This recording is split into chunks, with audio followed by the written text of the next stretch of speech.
ನಮಸ್ಕಾರ ಸ್ನೇಹಿತರೆ, ನಮ್ಮದು ಶ್ರೀ ಸಪ್ತಗಿರಿ ಮನೆ ಮದ್ದು ಚಾನಲ್ ಇದರ ಮುಖಾಂತರ ಅನೇಕ ರೀತಿ ಎಪಿಸೋಡನ್ನು ಕೊಡ್ತಾಯಿದ್ದೆ. ಸ್ನೇಹಿತರೆ, ಮನೆಯಲ್ಲಿ ಶುಂಠಿ ಇದ್ದರೆ ಸಾಕು, ಎಷ್ಟೋ ಕಾಯಿಲೆಗಳು ಹೋಗ್ತವೆ. ಈ ಶುಂಠಿ ಅಷ್ಟು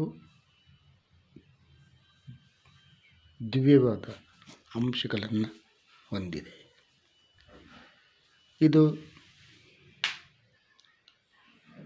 ಇದರ ಒಂದು ಸೇವನೆಯಿಂದ ನಮಗೆ ಅನುಕೂಲಗಳು ಜಾಸ್ತಿ ಇದೆ. ಅದು ಬಿಟ್ಟು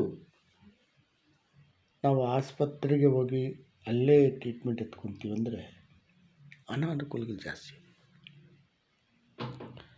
ಕಾರಣ ಇದು ಎಲ್ಲ ರೀತಿಯ ಕೆಮ್ಮು, ಚಳಿ, ಜ್ವರ,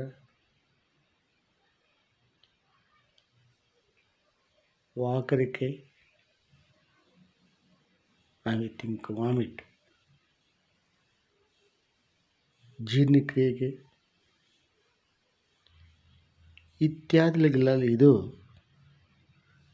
ದಿವ್ಯ ಔಷಧ ಆಗಿರುತ್ತೆ. ಇದನ್ನು ಪ್ರತಿಯೊಬ್ಬರೂ ಸೇವನೆ ಮಾಡಬೇಕು.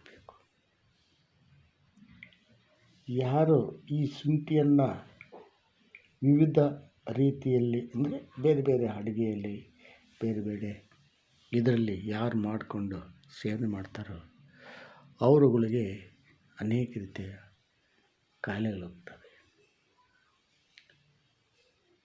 ಮೊಣಕಾಲು ನೋವು, ಕೀಲು ನೋವು, ಪ್ರತಿಯೊಂದಕ್ಕೂ ಶುಂಠಿ ಶುಂಠಿ ಶುಂಠಿ ಶುಂಠಿ.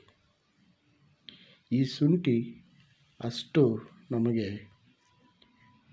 ಒಳ್ಳೇದು ಮಾಡುತ್ತೆ ಹೊರತು ಕೆಟ್ಟದ್ದಂತೂ ಮಾಡಲ್ಲ.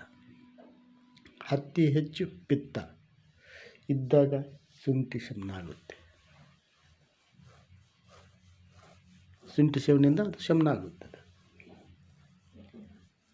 ಒಂದಲ್ಲ ಎರಡಲ್ಲ, ಅನೇಕ ಕಾಯಿಲೆಗಳಿಗೆ ತಲೆನೋವಂತೂ ಶುಂಠಿ,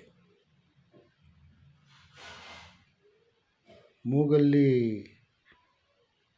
ಗೊನ್ನೆ ಬಂತು ಶುಂಠಿ, ಎಲ್ಲಕ್ಕೂ ಪ್ರತಿಯೊಂದಕ್ಕೂ ಈ ಶುಂಠಿ ಅಷ್ಟು ಸಮಂಜಸ. ಈ ಶುಂಠಿಯನ್ನು ನಾವು ಸೇವನೆ ಮಾಡಿ ನಮ್ಮ ಕಾಯಿಲೆಗಳನ್ನು ನಾವು ಕಡಿಮೆ ಮಾಡ್ಕೊಳ್ಬೋದು.